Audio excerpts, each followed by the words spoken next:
Hi everybody, today I wanted to show you how to do lips on a face chart, and the chart that I'm using today is ProChart. I was lucky enough to be one of the launch team members of ProChart at the London IMAX this year, and we had an absolute blast. And while I was there I was demonstrating on how to do makeup on face charts, and I had so many questions that I thought it would be nice to actually come and do some tutorials for people to give you a helping hand.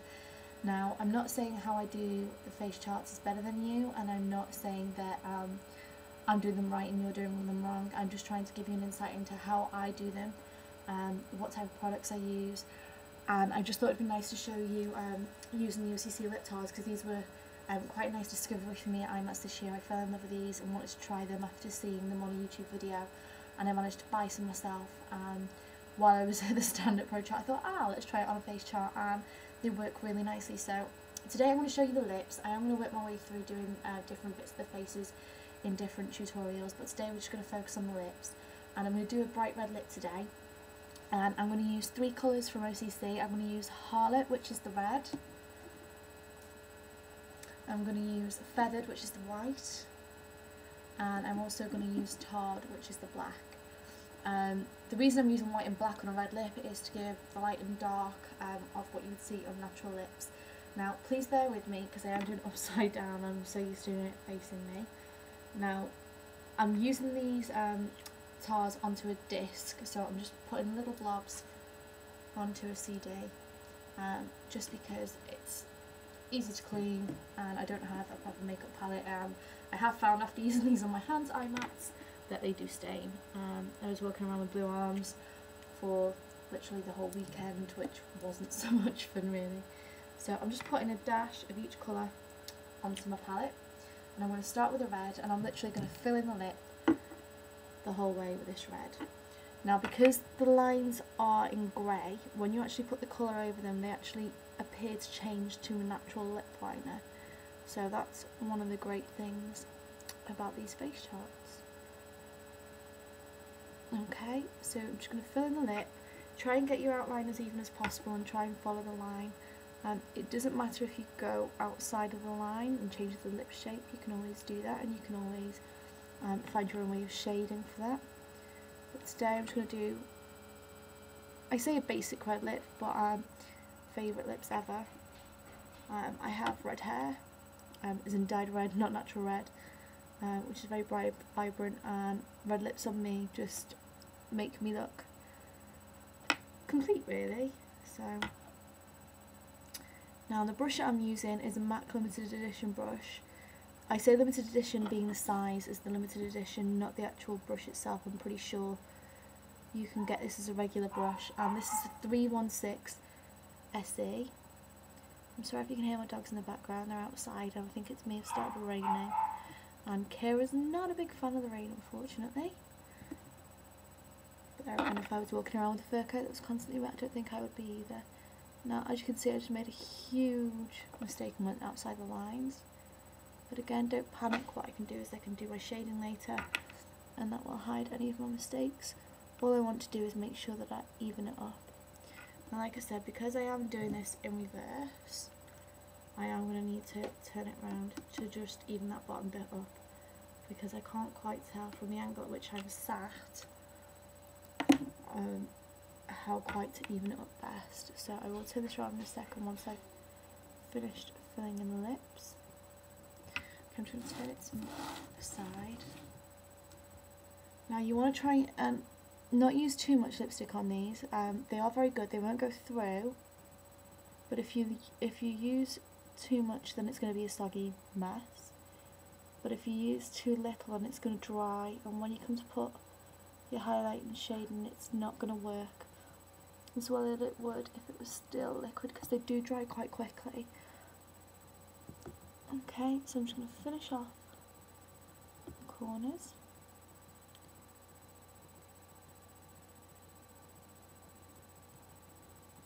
And just finish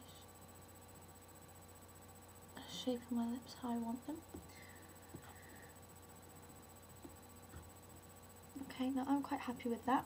So now I'm going to take my white. Now you want to always do your lighter colour first and your darker colour second. The reason being that if you put black on your brush, then it's going to be a pain in the bum to get it out. Believe me, I've done it and it's not fun. So we're going to start with the white. Now, it doesn't matter that you've still got some red in your brush. I do tend to try and wipe my brush off a little bit because you want to still be able to see your highlight. So I do wipe it off a little bit, but you can still have the red in your brush. Do not panic if that's there. Now, we're going to put the natural light in, so the curve of your lips, I would assume there'd be light here. Now I have some cotton in my brush from where I've just brushed it off. So just take that off. Now I have to admit, I don't normally use this brush when doing the face charts. I tend to use a stiffer eyeshadow brush, but I just find out what number it is. It's a 231, I believe, and I tend to find this works better because it's a lot stiffer and a little bit less flexible. But today, just because I had this one to hand and it is a lip brush, I thought I would use this one. So you live and learn, and like I say, I'm not infallible. I learnt to do face charts by just messing around and playing on them. So don't be afraid to just play, that's what they're there for. And you'll learn what works for you and what doesn't work for you as you go. Okay, so now I've put my light in, I want to start putting my dark in, and my dark is going to be where your lips naturally close because there'll be shadow there, and also at the corner of your lips and slightly a little bit at the bottom of your lips. So I'm going to take the smallest amount of the black and mix it with some red to make a dark burgundy colour. Now you don't want it too dark because you still, you just don't want a black line, it's not going to look very pretty if I'm honest. Okay, I'm just checking my time and how long I've got left. So you can still see a line in there from underneath the lips, and I'm just shading along that line just to create a little bit of shadow. Now to me that doesn't look that dark, but again it's just playing with it, you can go over it. Don't be afraid to do that. Okay, so I'm just going to go over a little bit more. And the thing is, if you get it too dark, don't panic. All you need to do is wipe your brush off, put a little bit more of the lighter red over the top and blend it in, and it will work perfect. Now I'm just going to go into the corners. Now I've already filmed this video once and I did the bad mistake of putting my hand onto the lips and then transferring it onto the paper, which ruined a perfectly good face chart, so just be careful where you put your hands. I know my hands are slightly different position to what they would normally be because I'm trying to do this in reverse.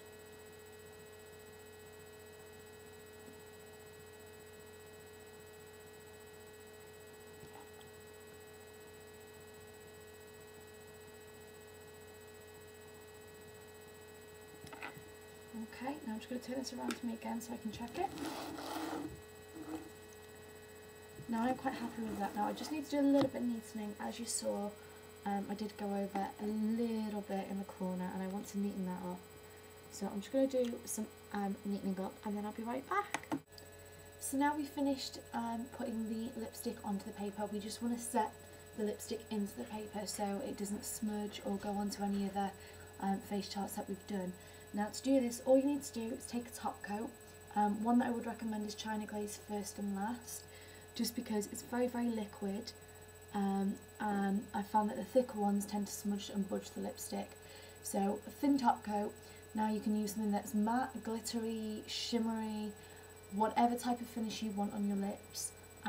You can use a nail polish to suit that. And all you're going to do is paint over the lips with the polish the same way you would paint your nails, and just leave it to dry. Once it's dried, then you can put it into a plastic file or put it with all of your stuff. Obviously I've not done the eyes and the face, so I'm not going to tell you how to fix that for the lips. That would be all you would need to do. So I hope you've learnt something from this tutorial. If you've got any questions, please feel free to comment below and I will try and answer as many as I can for you. I hope you have a nice rest of the week, and I will be back soon shortly with another tutorial. Thank you very much. Bye.